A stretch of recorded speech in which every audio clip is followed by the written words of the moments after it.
ശ്രീമദ് ഭഗവത്ഗീത അധ്യായം 3 കർമ്മയോഗം ശ്ലോകം 16. ഏവം പ്രവർത്തിതം ചക്രം നാനുവർത്തയതിഹയഃ അഘായുരിന്ദ്രിയാ രാമോ മോഘം പാർത്ഥ സജീവതി. ഈ ശ്ലോകത്തിൽ പ്രവൃത്തിചക്രത്തെക്കുറിച്ച് അഥവാ കാലചക്രത്തെക്കുറിച്ച് വളരെ മനോഹരമായി പറഞ്ഞു വച്ചിരിക്കുന്നു.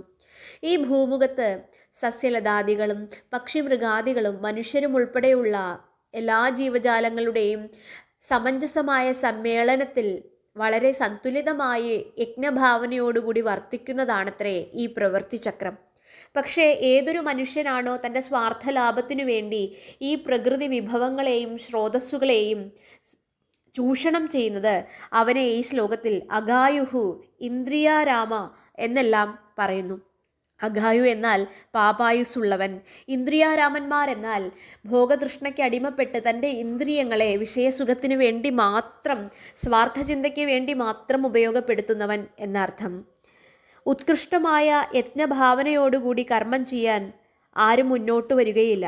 അതുകൊണ്ടാണ് ഈ യജ്ഞചക്രത്തിൽ നാനുവർത്തയതീഹയഃ എന്ന് പറഞ്ഞത്. ഈ യജ്ഞചക്രത്തെ, കർമ്മയജ്ഞത്തെ ഈ ഭാവനയോടുകൂടിയും സമർപ്പണത്തോടുകൂടിയും ചെയ്യാത്തവൻ അഘായു, പാപായുസാണ്, ഇന്ദ്രിയാരാമന്മാരാണ് എന്ന് പാർത്ഥ നീ അറിഞ്ഞുകൊള്ളൂ എന്ന് അർജുനനോട് ഭഗവാൻ പറയുകയാണ്. യജ്ഞഭാവനയോടുകൂടി കർമ്മം ചെയ്തില്ലെങ്കിൽ അതിനനുകൂലമായ മഴ സൃഷ്ടിക്കാനും നമുക്കാവില്ല. ഇന്ദ്രിയാരാമന്മാരായ ആളുകൾ തൻ്റെ കാര്യം നേടാനുള്ള കിടമത്സരത്തിൽ കർമ്മചക്രത്തിൻ്റെ പ്രവർത്തനത്തിൽ താളപ്പിഴകൾ ഉണ്ടാക്കുന്നു. അത്തരക്കാർ പാപാചാരന്മാരായി ജീവിതം വ്യർത്ഥമാക്കുകയാണ് എന്ന് ഗീത ഉറപ്പിച്ചു പറയുന്നു. ശ്ലോകം ആവർത്തിക്കാം. ഏവം പ്രവർത്തിതം ചക്രം നാനുവർത്തയതിഹയഃ അഘായുരിന്ദ്രിയാ രാമോ മോഘം പാർത്ഥ സജീവതി.